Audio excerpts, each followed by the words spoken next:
guys! Magbubukas tayo ng ano ba ang tawag nito? Vacuum. Ako po'y bumili ng vacuum. Para makita ng aming ano. Try po natin kung ano ang itsura niya.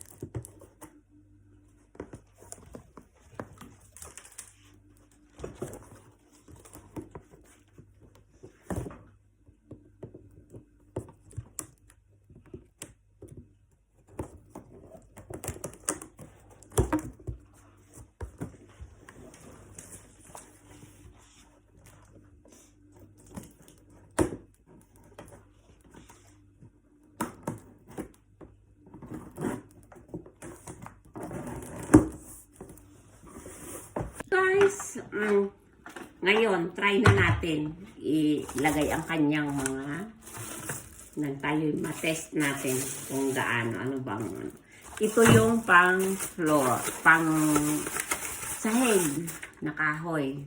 Oh, see? Ito yung kanyang bali. See?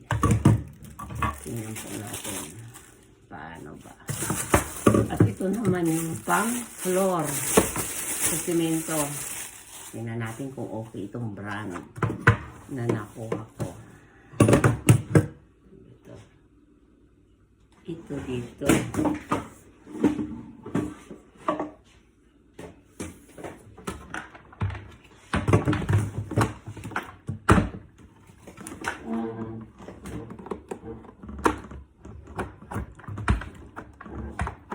Then, hindi mo na kailangan bumili ng bag. Yung supot ba? Yung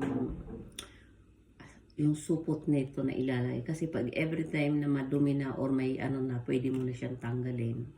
At itatapon mo na lang. Kaya mas economical. Makakatipid po. Diba? Tapos lilinisan mo na lang siya. Ganito ba ito? Tingnan po natin ha. Ito. Tapos itatry natin. See?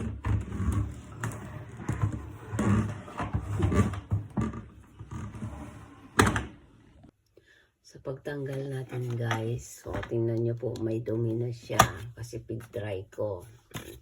Pagtatanggalin at lilinisan at i-on natin to. See? Tapos ito. Oh, see?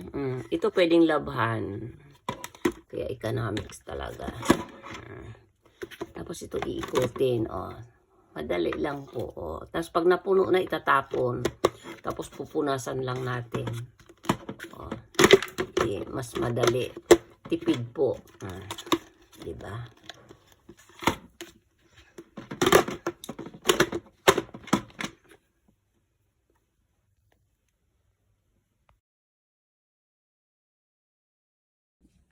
Thanks for watching guys. God bless us all. Subscribe po kayo sa channel ko. Maligayang manigong bagong taon sa ating lahat po. Happy New Year. Sana maganda po ang pasok ng 2025 sa ating lahat.